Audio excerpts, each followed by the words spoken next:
Pozdravljeni! Tudi letos je župan občine Ormož Alojz Sok ob dnevu civilne zaščite, ki ga v Sloveniji obeležujemo 1. marca, zaslužnim podelil priznanja. Podelil je 5 zahvalnih listin in plaketo. Priznanje je podelil zaslužnim za delovanje na področju varstva pred naravnimi in drugimi nesrečami za leto 2010. Zahvalne listine so tako prejeli Boris Kosi, Dušan Serec, Daniel Perger, Franci Ivanuša in Stanko Perger, vsi člani prostovoljnega gasilskega društva Velika nedelja. Plaketo občine Ormož za leto 2010 pa je prejel dolgoletni predsednik prostovoljnega gasilskega društva Velika nedelja Ivan Vajda. Vsem dobitnikom priznanja veliko pomenijo. Priznanje, ki sem ga prejel danes, mi pomeni zelo veliko. Moram povedati, da sem v dejavnosti operative gasilcev Velike nedelje in še na drugih področjih že 47 let. Zato to priznanje, ki ga sem sprejel danes kot znak sodelovanja pri operativnih dejavnostih in vseh drugih dejavnosti, pomeni veliko, s tem, da tudi v bodoče še bom naprej, koliko da mi poslužilo tudi zdravje in moč, še deloval na tem področju. Mislim, da biti v gasilski organizaciji je ponos. Pomagati ljudem v stiski je ponos in velikokrat moramo gasilci, ne glede na to, v katerem trenutku nas dorabi, vedno smo pripravljeni pomagati. V tem trenutku je potrebno tudi povedati to, da nam tudi občani veliko pomagajo, tako pri opremljanju obnovi domov in vseh drugih aktivnosti. Izredno veliko, izredno dobre ljudi imamo, ko nam pomagajo tako humanitarnim organizacijam in mislim, da tudi mi kot dejavnost zaščite in reševanja na področju zaščite in reševanja tudi smo vedno pomagali in vedno bomo. Nadaljno požrtvovano delo, pa en zagon, novi zagon, ki moče z leti malo splahni, pa trebaš nekaj novega. No in kaj vam pomeni priznanje, ki ste ga prijeli? Spodbuda za nadaljno delo. Vas bo priznanje tudi na nek način obvezalo, da se boste še bolj trudili? Kako dolgo ste pravzaprav že v gasilskem društvu? Približno 15 let. Zdaj bi mi dalo še večjo motivacijo za nadaljno delo. To priznanje mi pomeni predvsem, da nadaljno delo v gasilstvu in ljudem, ki našo pomoč rabijo. Vas bo na nek način obvezovalo tudi to priznanje, da se boste še bolj trudili, da boste morda še večji vzgled mlajšim? To definitivno, da mladim pokažemo, da smo tudi mi nekaj naredili, da mladi rodi, ki za nami prihajajo, da bo isto s takih humanosti delali, kot delamo mi. Priznanje to je dosedanje delo, pa obveza še za naprej, ker smo mogli več delati, kot smo do zdaj delali. No in kje se vidite kot gasilec v bodočnosti, glede na vaša mlada leta? Kot gasilec se pač vidim v tem društvu, kot sem zdaj. Mogoče, da sem v funkciji podpoveljnika, lahko pa tudi čez čas kot funkcija kot poveljnika ali pa pač. Seveda je v občini Ormož še veliko požrtvovalnih gasilcev, ki bi si zaslužili priznanja, je v slavnostnem nagovoru dobitnikom povedal župan Alojz Sok. Čeprav je tole pozornost, katero pa se njihova prizadevanja ne dajo poplačati.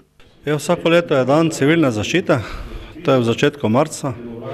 Tudi občina Ormož objavi vsakoletni razpis in potem pač na razpis dobimo določene predloge, ki jih potem dejansko upoštevamo in tako, da dobitniki dobijo bodisi listino, bodisi plaketo za zasluge na področju dela, civilne zaščite, v glavnem pa gre za gasilce, ki pač pomagajo pri različnih intervencijah.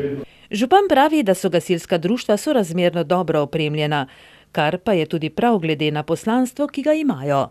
Občina Ormož precej daje za gasilska društva, približno 3,5% primerne porabe, to je nekje okoli 270 tisoč evrov na letni ravni. Toliko pač ta zadeva stane, predvsem gre za opremo avtomobilov, drugo opremo, nekaj pa tudi za delovanje samih gasilskih društev, izobraževanje, zavarovanje in to pač kar občina mora plačati. Po podelitvi je sledila še zdravica in beseda je stekla o tem in onem. Velikonedeljski gasilci, ki so letos bili prejemniki priznanj, se namreč pripravljajo na obnovo svojega gasilskega doma, za kar pa bo potrebno še in še truda, pa seveda pomoč občine. Minuli torek je župan občine Ormož na tiskovni konferenci predstavil potek aktualnih investicij in prednostnih nalog občine Ormož v proračunskem letu 2011. Na tiskovni konferenci je župan predstavil 3 ključne projekte, s katerimi se v tem trenutku ukvarja občinska uprava, pa tudi nekaj težav, na katere so pri tem naleteli. Najprej se je ustavil pri vodovodu Slovenske Gorice Robadje. Julija lani je namreč minilo 1 leto, odkar so oddali vso dokumentacijo na Ministrstvo za okolje in prostor. Gre za rekonstrukcijo vodovoda od črpališča Mihovci do vodohrama na Hajndlu, pa potem za novo gradnjo od črpališča Kamenjak v Ormožu preko Vinskega vrha do Jeruzalema in od tam naprej do Koga do vodohrama na Klumpi. S tem projektom, ki je vreden 10 milijonov evrov, je občina vključena v program za pridobitev kohezijskih sredstev oziroma sredstev za izravnavanje razvojnih razlik. Kar se tiče tega našega projekta vodovod Slovenske Gorice Robadje, bi rad povedal, da se 1 leto na tem našem projektu ni zgodilo nič. Po številne intervencije, prošnja, moledovanje so nam končno določili koordinatorja za ta naš projekt in sedaj bi rekel, po 1 letu pa pol smo dobili nalogo, da moramo naš projekt dopolniti in sicer moramo dostaviti na Ministrstvo za okolje in prostor hidraulični izračun, iz katerega bi se naj ta investicija potem tudi zdela upravičena. Jaz bi rad opozoril, da je seveda hidraulični izračun podjetje IEI, ki je te projekte delalo, že imelo v samem začetku. Tako da se od nas se zahteva, da še enkrat delamo neko isto vajo, seveda s tem tudi povzročamo dodatni strošek za občino Ormož. Pred nekaj dnevi pa smo dobili tudi strani MOP-a obvestilo, da moramo spremeniti 3 obrazce, in sicer obrazec številka 8, kjer je napisan napačni naslov ministrstva. Mi smo seveda vso dokumentacijo vložili na naslov Kotnikova 28. To je sicer smešno, ampak tako je v tem času, pa so se preselili na drugo lokacijo in sedaj naš obrazec neveljaven. Se pravi, ga moramo spremeniti in napisati novi naslov službe vlade za lokalno samopravo in regionalni razvoj. Potem obrazec številka 9, ki menda ni podpisan in pa žigosan, in pa obrazec številka 10, kjer moramo v finančnem izkazu naše investicije namesto 1 decimalke zaokrožiti cente na 2 decimalke. Se pravi, da je Ministrstvo za okolje in prostor to ugotovilo, so potrebovali 1 leto pa pol. Občina ima za omenjeni projekt seveda že sredstva v proračunu in junija bi ga po načrtih bilo potrebno začeti izvajati. Sicer pa župana skrbi vse več okvar na obstoječem vodovodnem sistemu. Samo od Kamenjaka do Jeruzalema je lansko leto bilo 29 okvar, kar pomeni velike vodne izgube, pa tudi dodatne finančne stroške. Naslednji projekt je odlagališče komunalnih odpadkov. Kot je znano, je vlada januarja sprejela sklep, da bo v Sloveniji 9 regionalnih odlagališč. Eno izmed teh bi naj bilo tudi v Ormožu, je povedal župan. Gre za to, da se tukaj načrtuje odlagališče z 900 tisoč tonami nenevarnih komunalnih odpadkov in da nas pri tem projektu podpira tudi občina Maribor, ki nam je tudi poslala en dopis, ki smo ga poslali na ministrstvo, s katerim smo želeli tudi dodatno podkrepiti, da je število prebivalcev, ki bi koristilo to odlagališče v Ormožu, zadostno in pa tudi seveda, da je takšna investicija opravičena. Ormož razpolaga z eno najboljših lokacij v severovzhodni Sloveniji, je poudaril župan. Občina je tudi že lastnik več kot 22 hektarjev zemljišč. Naročen je bil tudi že podroben občinski prostorski načrt. Naročilo pa čaka, kakšna bo končna odločitev pristojnih na državni ravni. Prav tako na končno odločitev čaka tudi vsa ostala projektna dokumentacija in postopki v zvezi z gradnjo odlagališča. Tretji projekt oziroma težave s tem v zvezi pa je gradnja kanalizacije na vodovarstvenem območju. Prvi del tega projekta je v bistvu že razpisan za izbor izvajalca. Mi smo 19. januarja tudi oddali vlogo, popolno vlogo na Ministrstvo za lokalno samoupravo in pa regionalni razvoj. Gre za projekt, ki je ocenjen nekje približno po projektantski cena na 4 milijone evrov. Ne vem, koliko bo to na koncu, ko bo dejansko razpis končan. V okviru tega projekta bi naj zgradili tudi pločnik med Podgorce in pa Veliko Nedeljo, nekaj več kot 4 km, javno razsvetljavo. Tu smo pa naleteli na težavo zaradi tega, ker del prebivalcev nasprotuje gradnji rastlinske čistilne naprave Sodnice. Ta zadeva se je po izdaji gradbenega dovoljenja z pritožbo znašla na Ministrstvo za okolje in prostor. Ministrstvo za okolje in prostor je hitro odločilo in že lani julija smo imeli na občine zavrnitveni sklep v zvezi z pritožbo 3-4 krajanov vasi Sodnice. Potem pa so se ti krajani odločili in so podali še pritožbo na upravno sodišče. Mi smo potem naredili dvakrat z njimi sestanek, kjer smo jim predstavili delovanje te rastlinske čistilne naprave, ki bo drugače zgrajena, kot je obstoječa v Mihovce, ker obstoječa v Mihovce ima mešan sistem, se pravi meteorno in fekalno vodo, ta v Sodnici pa bo seveda reševala samo fekalne vode, se pravi vode iz gospodinstva, se pravi iz kuhenj in pa kopalnic in pa seveda tisto, kar nastaja na stranišče, če tako poenostavim. Te pritožnike smo prosili, da naj pritožbo iz upravnega sodišča omaknejo. V zameno za omik te pritožbe pa smo jim ponudili spremembo lokacije v Sodnice. In smo tudi šli v to, da bi pridobili novo zemljišče. Smo se z lastniki tudi dogovorili za novo zemljišče. Seveda pa smo želeli, da tista dva pritožnika, ki sta na koncu ostala sama kot pritožnika na upravnem sodišču, ker dva sta svoje pritožbe omaknila po razgovoru tu na občine, da tudi ona dva omakneta in nam s tem data zadosti časa za spremembo lokacije rastlinske čistilne naprave.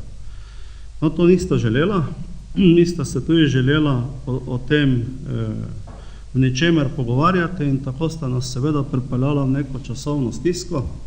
Upravno sodišče je v začetku januarja odločilo v korist občine in na takšen način smo 19. januarja lahko oddali pravnomočno gradbeno dovoljenje. Upravno sodišče je odločilo, da izpolnjujemo vse strokovne kriterije, da smo si pridobili vsa soglasja, vse pogoje, tako da ni v ničemer gradnja te rastlinske čistilne naprave v nasprotju z obstoječo zakonodajo.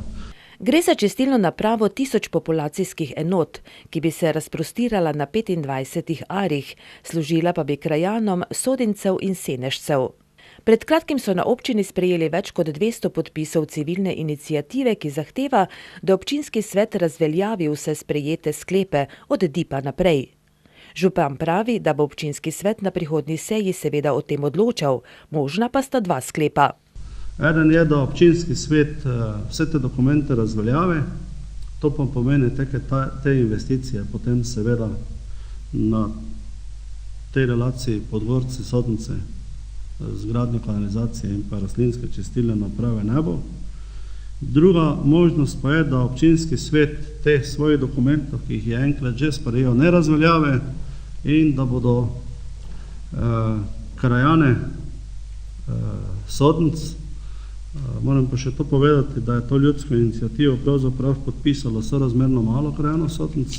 Največ je podpisov iz vasi Mihovce, potem jih je kar nekaj iz Trgovič, potem Vičanec, Sodnic, najde pa se med njimi tudi kakšen iz Ormoža, pa kakšen iz Podgorc, tako da je to šlo seveda to podpisovanje zelo široko. Spravi, kolikor bodo zahtevale, potem se lahko nadejamo, da bi v občini Ormož doživeli še en referendum, na katerem bi se v občinskem merili odločalo o tem, ali naj na vodovarstvenem področju v Sodnici gradimo kanalizacijo z rastlinsko čistilno napravo. Če se bo občinski svet odločil za referendum, bo ta potekal skupaj z referendumom o pokojninski reformi enkrat v maju. V nadaljevanju se selimo v občino Sveti Tomaž. Minuli petek je namreč tamkajšnjo osnovno šolo oziroma vrtec obiskal minister za šolstvo in šport dr. Igor Lukšič. V Svetem Tomažu imajo v načrtu gradnjo novega vrtca, ki organizacijsko spada pod šolo, ministru pa so želeli situacijo predstaviti v živo, saj računajo na finančno pomoč države. Za osnovno šolo oziroma vrtec Ježek v Svetem Tomažu je obisk ministra za šolstvo in šport bil velik dogodek. Tako so se na obisk ministra tudi pripravili. In kaj pravijo šolarji, kdo je minister za šolstvo in kakšne so pravzaprav njegove naloge? Zdaj točno vem, samo odločala nekakšnih stvarih za šolo. Skrbel bi za šolo. Igor Lukšič. Igor Lukšič. Skrbi za šolo. Minister za šolstvo je Igor Lukšič. On se ukvarja s problemi v šolstvu. Ja, poskrbi za naše dobro počutje v šole. Igor Lukšič. Ukvarja se s šolstvom. Mislim pa, da je tudi profesor na eni šole, ne vem točno. Njegove naloge so, da spremlja razvoj šolstva v Sloveniji in včasih tudi pogleda, kako je kaj v šolah. Gospod Igor Lukšič. Ja, določa različne stvari, kaj imajo, naprimer, ali je naravoslovje, ali je spoznavanje, ali kak je. Šolarji so ministru najprej pripravili bogat kulturni program, ki je potekal v šolski telovadnici. Najprej so za ministra nastopili otroci iz vrtca, v nadaljevanju pa so nastopili šolarji. Zaplesali so, zapeli, zaigrali in predstavili nekaj svojih razmišljanj. Spregovorila je ravnateljica šole Pepca Kupčič, ki je predstavila šolo in vrtec, ki organizacijsko spada k šoli. Sledil je nagovor ministra, ki je spregovoril o nujnosti šol v določenih krajih, saj so te povsod gonilna sila. Ministrstvo si prizadeva ohranjati šole kljub nizkemu številu učencev. V Sloveniji obstaja tudi takšna, ki ima le 5 učencev in ena s 6. Župan občine Sveti Tomaž Mirko Cvetko pa je predstavil idejo za gradnjo novega vrtca v kraju. Sveti Tomaž ga potrebuje, je prepričan. Sicer pa minister dr. Igor Lukšič meni, da ima osnovna šola Sveti Tomaž lepo prihodnost. Ker je otrok dovolj, starši podpirajo šolo, učitelje imamo dobre, prostori, kot vidite, so tudi odlični. Ambicije, da bi gradili naprej, da bi dvigovali standard, tudi obstajajo, tako da je ta prihodnost dobra, tako kot današnji dan. Ideja, da bi v občini Sveti Tomaž zgradili nov vrtec, je padla pred skoraj 2 letoma, je povedal župan občine Sveti Tomaž Mirko Cvetko in predstavil potek dogodkov. Ta ideja je praktično prisotna v našem kraju, mislim, da slabi 2 leti. Ko smo nekako spoznali, da bo za prostor, ki je predviden za izvajanje vrteške dejavnosti v krizi, kar se tiče prostorov. Namreč v lanskem letu je nekako vse skupaj izbilo ravno dejstvo, da je bilo potrebno narediti še en oddelek vrtca, tako imamo sedaj praktično 4 oddelke. In z vsem tem povečanim vpisom, pa tudi večjim številom rojstev, kot sem omenil danes na sami prireditvi, nam je dalo vedeti, da se bomo preko slej morali odločiti za ta način in na nek način dobiti nove prostore ali z nadgradnjo obstoječe zgradbe ali pa iti v izgradnjo novega vrtca v neposredni bližini tukaj pri osnovni šoli. Naj povem, da je v začetku uveljavilo mnenje, da bi nadgradili obstoječi objekt, prizidali 2 učilnici z spremljajočimi kabineti in tako rešili to vrzel samih prostorov. No, v nadaljevanju smo prišli do spoznanja, da bo vse skupaj precej drago, kar se tiče stroškov, glede na to, da ni bila jasna niti statika. Poleg tega smo bili zaparani tudi pod uredbo, ki govori o sami zgradbi, ki je bila zgrajena tukaj pri Svetem Tomažu pod povsem drugimi pogoji, kot je zahteva danes, posebno kar se tiče Ministrstva za obrambo, se pravi glede alarmiranja in požarne zaščite. In vse to bi nas pripeljalo v neki položaj, ki bi nam dobesedno še podražil samo investicijo v primerjavi z izgradnjo nove. No, takoj, ko smo videli, kam ta stvar pelje, smo se odločili, da bomo v neposredni bližini šole odkupili zemljo v privatni lasti in na njej poskušali nekako sprojektirati novi vrtec. No, to se je zgodilo. Projekt je bil naročen, je nekako v 3 mesecih bil dokončan in ravno v prejšnjem tednu smo projekt skupaj z vso dokumentacijo predali na upravno enoto, kjer se pripravljajo, se pravi, vsi dokumenti, ki so potrebni za izdajo gradbenega dovoljenja. Torej, danes je to za nas en pomemben dan, vsekakor pa pomemben tudi zaradi tega, ker smo lahko na tako zelo oseben način predstavili ta naš projekt, to naš problem. Tukaj pri Svetem Tomažu gospodu ministru, gospodu Igorju Lukšiču, ki se mu res želim zahvaliti, da je nekako našel čas in prišel vsemkaj med nas o tem našem pomembnem dogodku, predvsem pa, da nas je na nek način tudi spodbudil, da je to naša odločitev še kako pravilna in da bomo imeli tudi pomoč iz njihove strani. Nov 4-oddelčni vrtec v velikosti 650 kvadratnih metrov bo predvidoma stal 800 tisoč evrov. Župan občine Sveti Tomaž Mirko Cvetko računa na sredstva ministrstva in sredstva iz regionalnih spodbud. Predračunska vrednost, projektna vrednost samega vrtca je cirka 800 tisoč evrov. No in kakšna je torej finančna konstrukcija? Vsekakor bomo poskušali pridobiti določena sredstva iz Ministrstva za šolstvo, vitalna sredstva pa bodo vsekakor iz regionalnih razvojnih spodbud. Namreč na tem segmentu imamo kar nekaj nepokoriščenih sredstev. Po zadnji informaciji gre za cirka 600 tisoč evrov in ves ta izkupiček oziroma ta neporabljeni delež bomo plasirali v vrtec. S tem, da seveda moramo dobiti soglasje ministra za to, da nas uvrsti v nacionalni program izgradnje vrtcev in potem seveda z gradbenim dovoljenjem gremo na razpis, ki se pripravlja in bo objavljen tam nekje sredi leta. Minister dr. Igor Lukšič pa pravi. Ja, mi smo ravno prejšnji petek šli ven z razpisom za osnovne šole in vrtce in glede na potrebe bodo gotovo visoko uvrščeni. Težko pa je reči, koliko občin bo to dobilo, ker je teh sredstev sorazmerno malo in je odvisno 7 milijonov za 3 leta za vrtce in 14 za osnovne šole. Tako da ta sredstva so v resnici samo mišljena kot korektiv, glavno breme je pa seveda na občine. Če bo šlo vse po načrtih, bodo nov vrtec v Svetem Tomažu začeli graditi prihodnje leto. Obisk ministra za šolstvo in šport dr. Igorja Lukšiča je bila tudi priložnost za srečanje ravnateljev šolskih ustanov na Ormoškem.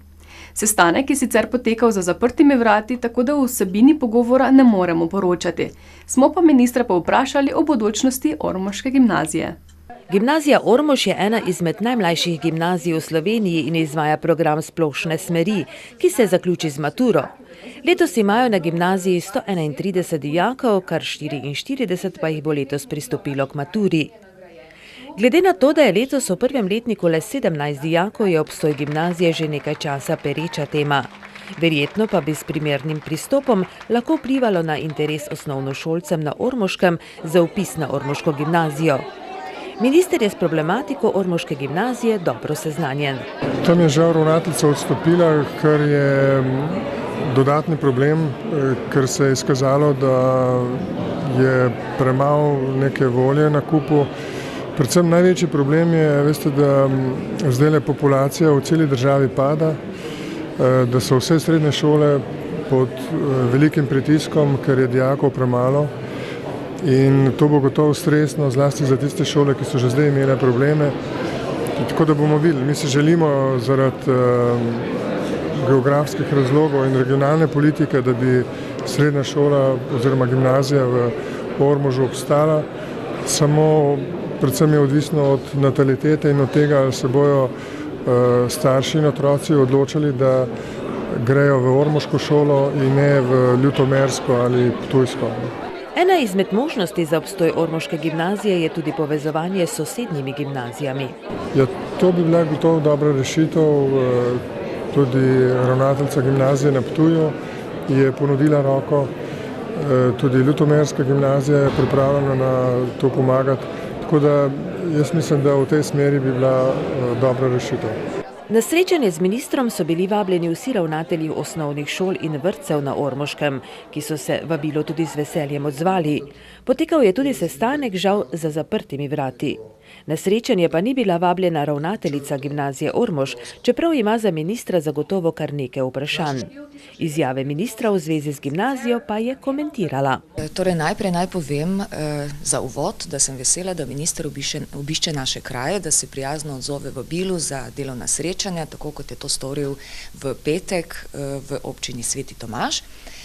Sicer mi je žal, da me dogodek oziroma ta informacija, da je to delovno srečanje pri Svetem Tomažu nista dosegla, namreč nisem prejela vabila, ampak sem kasneje izvedela, da ste ga novinarji torej povpraševali tudi o usodi gimnazije. S tem, da sem seveda zasledila tudi njegovo izjavo, kaj misli o našem obstoju. Strinjam se z njim, da je res obstoj gimnazije odvisen od natalitete v naših krajih in pa seveda od tega, ali bodo starši vpisovali svoje otroke v našo šolo ali bodo dovolj zaupali. To je seveda naša naloga, da dokažemo znanje in potem posledično uspešnost dijakov, da vzbudimo zaupanje. No, novinarji pa ste ministra povprašali tudi o tem, kaj pravzaprav misli o priključitvi naše gimnazije, katerikoli drugi gimnaziji. Sicer bom povedala takole, da na naši šoli trenutno sploh ne razmišljamo o kakšni priključitvi, niti nisem dobila pač nobene informacije o kakršnikoli pomoči ali interesu z drugih gimnazij. Sicer si bomo res prizadevali tudi, da bomo zagotovili zadosten vpis dijakov, in pa s časoma tudi za pridobitev še dodatnega programa, ki bi obogatil naše okolje, ki bi ga okolju seveda glede na potrebe prilagodili in pa zadostili tudi potrebam programov na ministrstvu. Tako da ponovno pozivam okolje, starše, bodoče dijake, da s vpisom na naši gimnaziji omogočijo gimnaziji res, da se ohrani, ker ta šola je pravzaprav naša domača šola, morali bi oceniti, morali bi se zavedati, kaj za kraj pomeni, koliko je njemu vredna. Pravzaprav se na gimnaziji Ormož trudimo, da bomo ponovno zbudili to zaupanje, kajti dijak naše šole dejansko ni številka, mi se ukvarjamo prav z vsakim dijakom, ki je za nas res vreden, smo majhni in vztrajni, ampak zato nekoliko bolj povezani. In pravzaprav je gimnazija nek dejavnik trajnostnega razvoja v kraju. Lepo bi bilo, da bi lahko otroci ostali še 4 leta v domačem, varnejšem okolju in se pa kasneje tudi vračali nazaj, ter tako kot strokovnjaki tudi so oblikovali razvoj svojega kraja. Pravzaprav še ni nič dorečenega, vse je odvisno od števila dijakov, ki se bodo vpisovali na ormoško gimnazijo. Veljalo bi razmisliti, koliko smo se naučili z veseljem delati in živeti v domačem okolju in koliko smo si pripravljeni priznati, da tudi domače kaj velja. Glede na to, da je ormoška gimnazija dala že lepo število maturantov, danes uspešnih študentov in strokovnjakov, v njeno kvaliteto zagotovo ne gre dvomiti. Med športnimi dogodki smo obiskali strelca Kevina Vento, ki je sodeloval na Evropskem prvenstvu z zračnim orožjem v Italiji. Pred nadaljevanjem sezone smo obiskali nogometaše Ormoža, ki so dobili novega predsednika. Nenad Kardun je zamenjal Stanka Podgorelca. Pozdravljeni v športnem delu Utripa. Po reprezentančnem premoru se na sceno vračajo rokometaši v prvi slovenski rokometni ligi. Na vrsti so zaključni boji, ki bodo dali odgovor o novem državnem prvaku in imena tistih klubov, ki bodo morali zapustiti elitno druščino ter se preseliti v ligo nižje. Vesela novica je prispela tudi iz Koroške, kjer so se v rokometnem klubu Slovenj Gradec kljub hudim finančnim težavam odločili, da dokončajo sezono. In tako se bo prva slovenska rokometna liga vendarle končala z vsemi udeleženci. Prav Slovenj Gradec bo v soboto ob 19. uri gost Hrdeka v prvem krogu lige za obstanek. Korošci se bodo na Hrdeku predstavili tudi z novim trenerjem, saj je trenerja Gologranca na klopi zamenjal Sebastian Sovič. Poglejmo ostale pare. V ligi za prvaka bo že v petek v Škofji Loki na sporedu derbi kroga, saj v goste Loki brez poškodovanega Marka Bezjaka prihaja vodilno Gorenje. Celjani bodo gostili Maribor, Cimos pa Trimo. V ligi za obstanek Šmartno gosti Ribnico, Krka Slovan in ormoški vinarji Slovenj Gradec. Prvenstvo v prvi slovenski rokometni ligi se bo leto zavleklo vse tja do 28. maja in kot tradicija veleva bodo slovenske dvorane od meseca aprila naprej samevale. In zadnji čas je, da odgovorni razmislijo o spremembi igralnega sistema, ki bi v dvorane privabil večje in ne manjše število ljubiteljev rokometa. Selimo se k prvi B ligi, kjer sta ekipi Velike Nedelje in Sviša odigrali preloženo tekmo 14. kroga. Z izidom 36-31 so slavili rokometaši iz Ivančne Gorice. Rezultat pri Veliki Nedelji na lestvici ni prinesel nobenih sprememb in na vrhu ostaja Krško z 29 točkami pred Izolo in Svišem. Izolani imajo 26, Sviškoti pa 25 točk. Nedeljčani so z 8 točkami ostali na 10. mestu. V hrbet jim gledata Alple z 8 in Mokrc X 7 točkami. V 17. krogu v soboto ob 20. uri Karera Optil gostuje pri drugouvrščenih Izolani. Nadaljujemo z nogometom. V soboto in nedeljo se bo pričel spomladanski del prvenstva v Štajerski ligi, kjer nastopa naš predstavnik iz Ormoža. Varovanci trenerja Aleša Jurčeca so s tekmo v Stojncih, katero so izgubili z izidom 5-0, zaključili pripravljalni del. Ja, tako je, brali smo ključe s to zadnjo tekmo pri Stojncih, ki smo jo kar visoko izgubili 5-0. Nekako kljub temu, da nismo odigrali kompletni, vseeno bi mogli malo več pokazati, kot smo.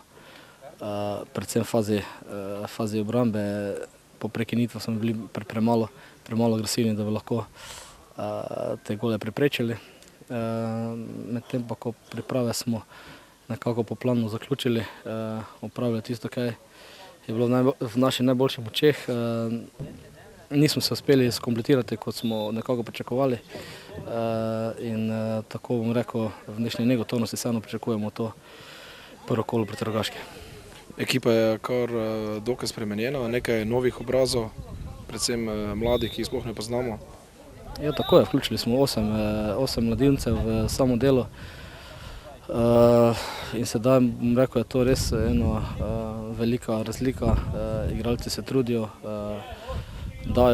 so pridni, prihajajo na sam trening, je pa to seveda velika razlika in nekako nas čaka res ogromno dela, da jih probamo postopno vključiti v samo igro in hkrati eno veliko veznost starejših igralcev, da jih spodbujajo in jim probajo čim več pomagati, da bomo na koncu res ustvarili tisti rezultat, nekako da obstane v ligi. Obstanek v Štajerski ligi je tako osnovni cilj nogometašev Karere Optil, ki so v pripravljalnem obdobju odigrali 4 tekme.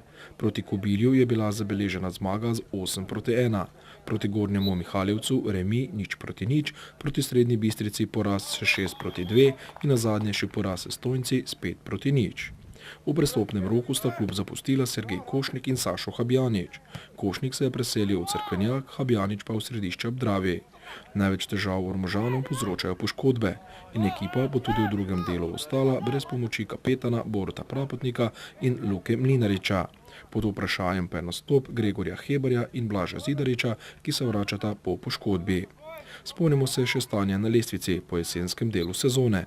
Vodi Zavrč s 37 točkami pred Šoštarjem, ki je zbral 6 točk manj. Na mestih 3 in 4 se s 26 točkami nahajata Pohorje in Pesnica. Ormožani so 10 s 14 točkami. V hrbet jim gledajo Podvinci, Koroške Gradnje, Monci iz Rogaca in Gerečeva s 7 točkami. V nedeljo ob 15. uri v športnem parku Mestna Graba gostuje Rogaška, ki se nahaja na 8. mestu z 2 točkama več od nogometašev Karere Optil. Pri nogometnem klubu Ormož so izvedli redni zbor članov, kjer so razrešili vse dosedanje člane organov kluba ter izvolili nove. Za novega predsednika kluba je bil izvoljen Nenad Kardum, ki je zamenjal Stanka Podgorelca. Za ostale člane upravnega odbora so bili izvoljeni Miran Senčar kot predstavnik glavnega sponzorja članske ekipe, Franci Trstenjak, Jože Podplatnik, Miran Mlinarič in Stanko Podgorelec. Glavni cilj kluba v prihodnosti je ureditev pomožnega igrišča, ki je zgleda problem le v Ormožu, saj se z lepimi pomožnimi igrišči lahko pohvalijo prav vsi, predvsem manjši okoliški klubi. Nadaljujemo z futsalom. V drugi slovenski futsal ligi so ekipe odigrale 18. krog, ki je prenesel sledeče rezultate. Velika Lahče Nazarje 4-6, Viktor Bit Benedikt 6-2, Weber Kebel 2-4, Slovenske Gorice Zavrh 11-9 in Maribor Branik Tomaž 5-5. Pri remiju Petelinu pri Mariboru so zadeli rob 3-krat in po enkrat Piberčnik ter Golob. Čez tekmo so bliže zmagi bili gostitelji, v zaključku pa gostje od Svetega Tomaža, ki so zapravili strela iz 6 in 10 metrov. Za lepo prednostjo 6 točk vodijo Nazarje pred Benediktom. Kebel je z 32 točkami tretji. Sedijo Viktor Bit, Slovenske Gorice, Kiks, Velike Lašče, Zavrh, Maribor, Weber in na 11. mestu s 13 točkami ekipa Tomaža. V petek ob 19:30 v 19. krugu futsalerji Tomaža na Hrodeku gostijo 5. uvrščene Slovenske Gorice iz Voličine. Zaključili bomo s strelstvom. Strelsko društvo ormoškega kovinarja se lahko pohvali z udeležencem zadnjega evropskega prvenstva v streljanju z zračnim orožjem, ki je od 3. do 6. marca potekalo v Italiji, natančneje Breši. Barve Slovenije in Ormoža je med 10 Slovenci zastopal Kevin Venta, ki je v mladinski konkurenci s pištolo med 38 sodelujočimi zasedel 30. mesto in z doseženim rezultatom bil zadovoljen. V bistvu za prvo tekmo je bilo zelo v redu, kljub slabemu rezultatu, ampak pač konkurenca je močna in napetost je bila velika, prva večja tekma, tako da sem kar zadovoljen. Kakšen rezultat si dosegel v Breši na evropskem prvenstvu in kakšen je tvoj najboljši rezultat? V Breši sem dosegel rezultat 553, najboljši rezultat do sedaj pa sem dosegel na dvoboju z Hrvaško, rezultat pa je bil 572 krogov. S tem rezultatom bi posegel po kakšnem mestu na evropskem prvenstvu? Prišel bi v finale, kako pa bi potekalo v finalu, pa bi potem videl. Letos so bili kriteriji za vstop, za nastop na evropsko prvenstvo kar visoki. Uspelo ti je, bil pa si, mislim, da eden izmed 3 pištoljašev od 10 strelcev, ki je prezentiral barve Slovenije. V bistvu tega sploh nisem pričakoval, norme sploh nisem naredil, ne v Rušah in ne v Münchnu, tako da sem tudi sam bil presenečen zdaj na dvoboju, da sem sploh šel, tako da. Pravijo, da je bilo to eno izmed najbolj organiziranih prvenstev. Je res bilo vse tak tip-top? Ja, res je bilo. Vse meni je naredilo zelo lep vtis, dvorana je bila super, vse urejeno, garderobe, vse brez kakšnih problemov, tako da res enkratno. Treninge si pred odhodom na evropsko prvenstvo opravljal tudi z mojstri strelstva, s Rajmondom Debevcem in ostalimi. So ti mogoče pomagali s kakšnimi napotki, z drugimi stvarmi, ki so pomembne za tako velika tekmovanja? V bistvu ne, bolj smo se tako pogovarjali po domače, pa se tako smejali, za sproščenost. Drugače pa glavno besedo da trener in njega tudi Boga, tako kot naj bi bilo. Koliko krat sicer upravljaš treninga na teden? Vsaki dan po 2 ure, vključno z soboto, nedeljo, razen če, naprimer, da je tekma v soboto, potem imam en dan fraj, v nedeljo naprimer, ali pa včasih imam kakšen dan fraj, ko je za šolo, moram delati. Kakšni so plani v tej sezoni? Ja, zdaj še v bistvu pride Sul, pa Plzen, pa državno prvenstvo, pa tekme za lige, tako da bom naprej treniral, koliko se bo dalo, pa še probal bom z malokalibersko pištolo. In če bo to šlo, še to. Drugo leto prestopaš v člansko konkurenco. Kaj pričakuješ recimo za sezono naprej že, če lahko vprašamo? Ja, pričakujem, da bom lahko nekako tudi v članski konkurenci dosegel dobre rezultate, pa da bom tudi prvo leto že lahko prišel v reprezentanco, kar bi bilo super, ker bi mi dopuščalo pač to, da bi lahko treniral z tistimi člani skupaj, ki imajo veliko izkušenj. To je bilo fajn. V Kevinovi konkurenci je zmagal Nikolaj Kilin s 579 krogi, v finalu pa je Rus tekmo končal pri izkupičku 682 krogov.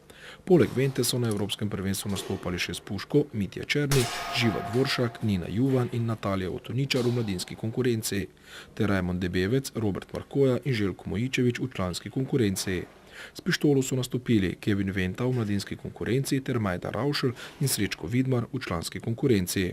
Največ uspeha je z 10. mestom s standardno zračno puško požela mladinka Živa Dvoršak. Med člani s puško je Debevec zasedel 11. mesto, med članicami s pištolo je Ravšlova osvojila 18. mesto. Sezono so končali strelke in strelci v občinski ligi Ormoža. Pri standardni zračni puški je v članski konkurenci sodelovalo 14 strelk in strelcev iz klubov Tovarna Sladkorja, Kovinar, Podgorci in Jože Kerenčič. Največ uspeha je po 6 turnirjih požel Tadej Horvat pred Stevenom Vočancem, Rokom Šumakom, Borisom Hrgulo in Andrejem Staničem, ki je občinsko ligo končal na 5. mestu. Ekipno je v članski konkurenci slavila prva ekipa Tovarne Sladkorja pred Kovinarjem in drugo ekipo Tovarne Sladkorja. V mladinski konkurenci je v letošnji izdaji občinske lige sodelovalo 15 strelk in strelcev. Zmagal je Jan Šumak pred Petro Vernik, Melani Habjanič, Meliso Kosi in pred Urško Kuharič. Ekipno je v mladinski konkurenci slavila dekliška ekipa Kovinarja. Pištoljaši so v občinski ligi ustreljali na 3 turnirjih. Sodelovalo je 22 tekmovalk in tekmovalcev iz 3 strelskih društev. Največ uspeha je požel Kevin Venta pred Alojzem Trstenjakom, Miranom Miholičem, Tino Novak in pred Gregorjem Novakom. Ekipno je občinski naslov pripadal prvi ekipi Jožeta Kerenčiča pred prvo in drugo ekipo Kovinarja. Pri serijski puški je bilo organiziranih 6 turnirjev. V članski konkurenci je sodelovalo 14 tekmovalcev, največ uspeha pa je požela Vesna Mele, ki je za sabo pustila Borisa Hrgulo, Branka Veselka, Jaka Klemenčiča in na 5. mestu Davida Šnajderja. Ekipno je zmagala Tovarna Sladkorja pred Kovinarjem in Jožetom Kerenčičem. Med mladinci je sodelovalo 12 nastopajočih. Prvo mesto je osvojil Žan Mir pred Meliso Kosi, Žanom Tomažičem, Tjašo Malec in Aljažem Čučkom, ki je občinsko ligo končal na 5. mestu. V zaključku sezone naše strelke in strelce čaka v soboto in nedeljo 19. in 20. marca še nastop na 5. turnirju Slovenske lige v Juršinci. Državno prvenstvo za zračnim orožjem pa bo na sporedu 9. in 10. aprila na strelišču v Kidričevem. To bo vse za danes. Končno smo dočakali pomlad, kar je zagotovilo za vsaj malo dobre volje. Vse dobro vam želimo in pridružite se nam čez teden dni.